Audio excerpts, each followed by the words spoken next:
As you can see, we were successful in getting a large dumpster. We actually just got it dropped off this morning. At first I was a bit worried we weren't going to have enough space, but we cleared this area, cut these trees back a bit, moved this giant boulder that was in the way.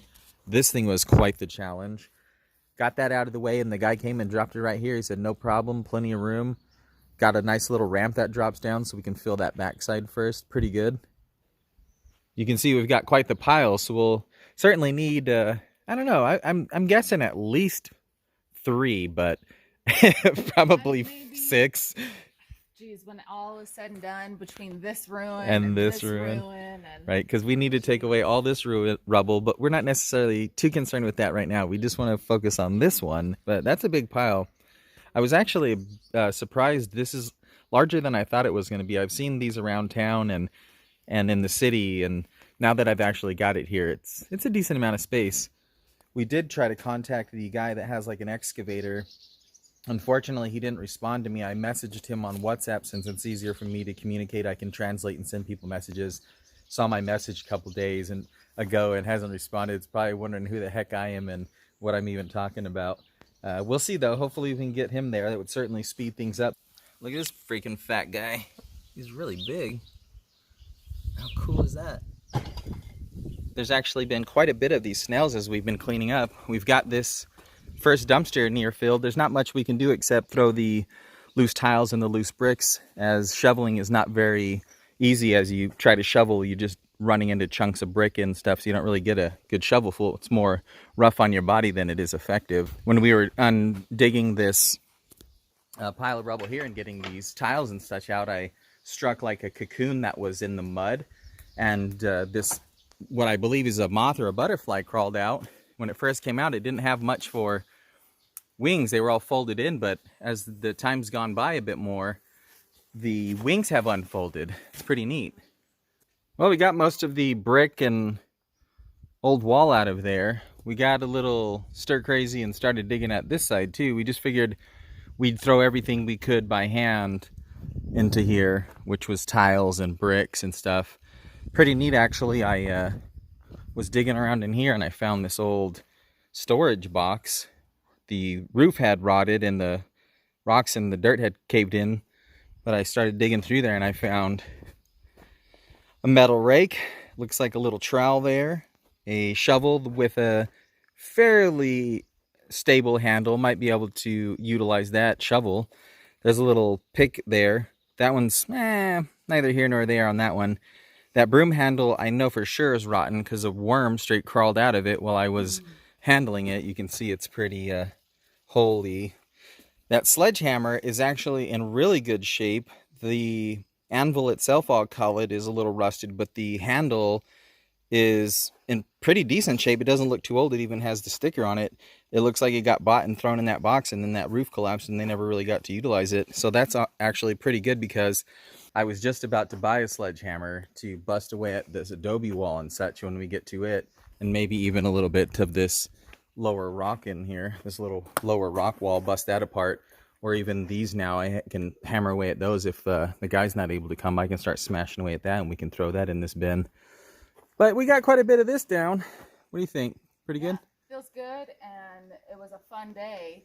Finding crap. Yeah, the treasures that we were finding and stuff. Huh. It's nothing too cool, but for us it's kind of neat. We found actually a pretty decent stash of metal for the metal guys. I saw there was a bunch of piping and then a well head there, like a manual well pump. There's actually a pipe sticking out of the ground back there. I'm curious if that's a well and that was the old head for it. All right, we've got one full up. Well, it was pretty heavy, but he's got it.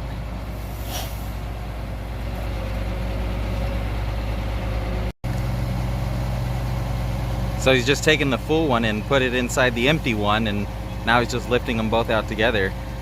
It's really smart. The truck has legs on it too to help with that load weight. Well, we kicked some booty today. I think we worked like 10 hours. We kicked mad booty today. It's like 7:30, huh? Yeah, I think so. It stays late or light really late here, so it's 7:30 right now, and I think we got out here at like 9:30. I think so. So yeah, we worked about 10 hours with the lunch. We stopped. We didn't take like a long lunch. Just had some sandwiches.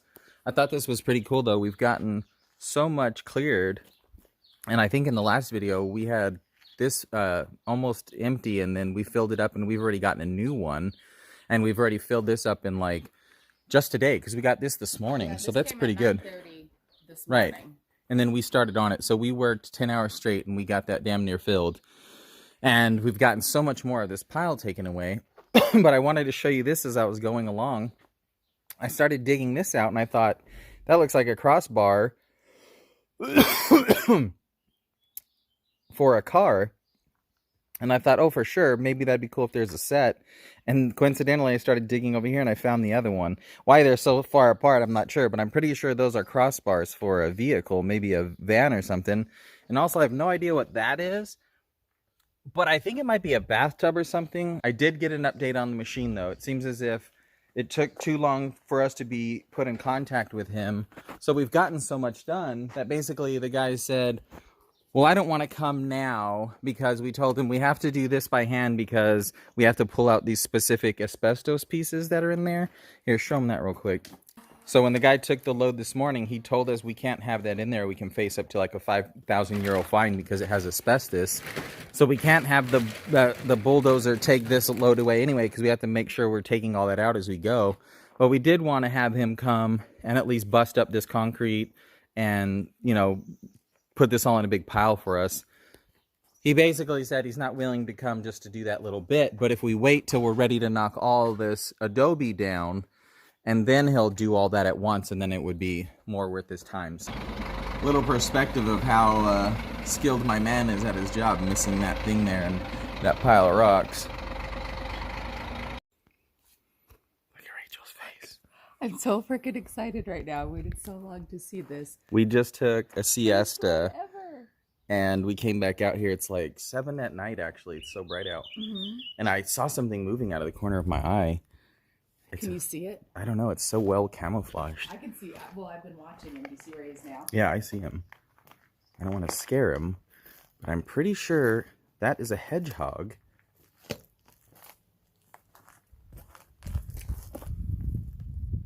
Hey, little buddy.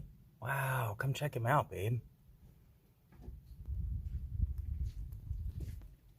So anyway, I just wanted to show you guys real quick. I'm going to leave him be because actually after I cut that video right on that last shot, man, he shot his quills right up. So he's definitely not happy right now. We're going to let him do his thing while we work, and he'll just eventually wander out of here. But man, that's our first freaking... first little hedgehog. Little hedgehog. We were in Malta one time, and there's hedgehogs everywhere apparently because they have all these like hedgehog signs on the side of the road, like be aware of them while you're driving, and not once did we see one, and I never thought we would just find one in our garden. Well, I think it's realized we're not a threat because as we've been working, he's come out. He's kind of moving around in that corner over there. Try to get a little closer, but I don't want to startle him. He looks old. I imagine he's an older guy. Yeah, he's definitely not liking me over here. Just want to show you his face. He's a cute little guy. As you can see, we've officially cleared out most of that rubble. I think we've gotten down to what I would consider the ground across this. It's a little uneven in some spots. There's like a huge stone right there. I don't know. What do you think? Pretty awesome, huh? Oh, it feels great. Right? It feels absolutely wonderful. Now we're at the point where we don't have to move forward. We've done what like the minimum of what we needed to do. So now which was a lot. Yeah, which was a lot. I mean, there was a lot of work. But so now getting to this point feels pretty good. Right. Oh, he dipped out. Oh no, he's down in there. Cool. So yeah, pretty good. Feels pretty good. We've gotten this whole area cleared out. Feels pretty good.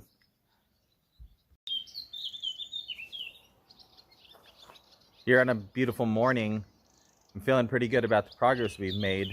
I will show you this little bit that we've gotten cleaned up since that last clip. So we did get all this debris cleared up here. I was actually expecting this to be all dirt, but in fact there was a whole other slab there. A woman who is the daughter of the neighbor. So the neighbor, him and his brothers, and you know, originally his parents, they all owned this property, and then him and his brothers own it now. So you know, they've sold pieces of it. So this woman came by and she said when she was young that she remembers her family was keeping cattle here, or that her family kept cattle here. So if you look at, there's the two troughs on the side, and then the slabs where the cattle would have stood. And then I assume these were like feces and urine canals that would drain, and so that they could clean this and keep it sanitary. So that's pretty interesting. But this natural ramp that is caused by the dirt should allow me to drive up and over onto this slab here. So that worked out pretty good. I think we're set in here, so we're not going to spend any more time working in here. So since we're confident at where we are here, we're going to move over. We got this new bin. We're going to start clearing out this bit of rubble from our other plot that we own, our other small building that was a ruin that we purchased with our home. As you can see, the outer wall here, the original roof outline, and then here's the outer walls. Here we actually uncovered a bit of this stone wall, was completely covered by, I believe, some type of ivy there and some other type of plant there, so that'll be fun uncovering that as we go. Yeah, we're just slowly gonna chip away at this. The heater in our home, the radiators and the hot water heater, are a diesel boiler, and the large diesel tank was actually stored out here, I believe, according to some of the neighbors I've been investigating. If I understand them correctly, they're telling me that the tank used to be stored there, and the reason I'm asking them this is we don't have any hot water because the tank is not installed. It's actually just there. So we have no hot water because we have no fuel supply.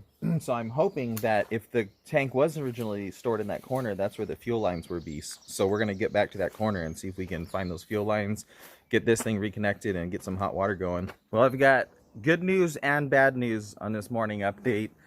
We came out this morning and this entire area was wet and pooling with water. I thought, man, we must have hit a line or something. I'm thinking, please don't be a subterranean leak under the slab. So I'm digging and digging, and then finally I got a little mist of water shot out at me, and this hose bib was buried underneath all there. But as you can see, it got crushed. Actually, there was a big piece of wall that as I was removing debris yesterday, the wall kind of slid down slowly. Must have pinched and popped a hole in it. I don't have what I necessarily need to fix that right now, so I'm going to go do a little jerry rig on it, wipe it down the best I can, and then I'm going to put like a whole roll of electrical tape across it until I can get back to hopefully a shut-off valve on a wall or something. If not, what I'll do is I'll shut my water supply off at the house, hope that this is the same supply, and then I will cut that bad piece off and put a new bib on the end. But I'm super excited to have a water supply out here. That means we can water plants in the garden and or like wash the car or things like that. So that's great. Fire pit 2.0. Rachel's on fire duty this morning. We got a bunch of wood from this other rubble pile, so we're burning that down. Pretty cool. As we got down to that other rubble pile's base, we found this large metal container, which I think that this gas oil reservoir was sitting in. Let's go over and take a look at our progress over here. This is our last day of work on this project for a while. We've got our 5th container filled, and the driver should be coming this morning to pick this up. I meant to lay these lines out, but I didn't, so I'll just explain to you what they are here. So this blue line is actually the line that goes into that big fuel tank. This black cord here is a power cable. Sorry if I'm just pointing at random stuff. And this, as you can see, is a water spigot that actually has water going to it. Those are all things that I was able to unearth as I was digging in here. And that power supply I plugged in, but it did not have power, so maybe it's tripped somewhere or disconnected at some point. So that's pretty neat. Water, power, and we found the supply lines for the oil reservoir. All right, we're just about finished up with as much work as we're going to do on this length of this project. But as we're cleaning out this second ruin, I saw this tree, and I thought that the tree was growing from the neighbor's house over, but I think actually the tree seeded on top of the collapsed ceiling just along the ridge of where the ceiling the roof and the wall would meet, and it just rooted out into all the tile. So you can see in here, these are the roof tiles where it would have rooted into, and it's just a big mass growing along that bridge there. Pretty trippy. I've covered up all those lines and stuff that I showed you with some tiles there, just keep them from getting weathered more. Kind of dug a path back to that wall just for fun and took down a lot of this collapsed roof here. We'll go over to the other side and I'll show you where we ended up there. Got the car in there, which was great. Whoa, nice little natural set of stairs there I made. Okay, so I've repaired this gate. It's pretty chewed up after we busted in here. Just slapped some other slats on there on the outside real quick, nothing special. Got a chain that we found in that rubble and bought a lock at the Leroy Merlin, which is a big box type store. As you can see, the car fit in here. Hoping that big chunk of adobe right there doesn't fall on it. And we've got everything else kind of stashed in here. This is it. This is what we've got for now. Come to this other side and show you. Just piled a few things back in here. And a couple of these big beams came out of that other ruin, and instead of dragging them all the way down to the other end, we just stashed them here. But yeah, that's the end of the project for now. We've gotten quite a bit done. Found a few treasures. We'll be back at it after a bit. So if you're curious, stay tuned to what we're going to do with this beautiful space that we've cleaned up.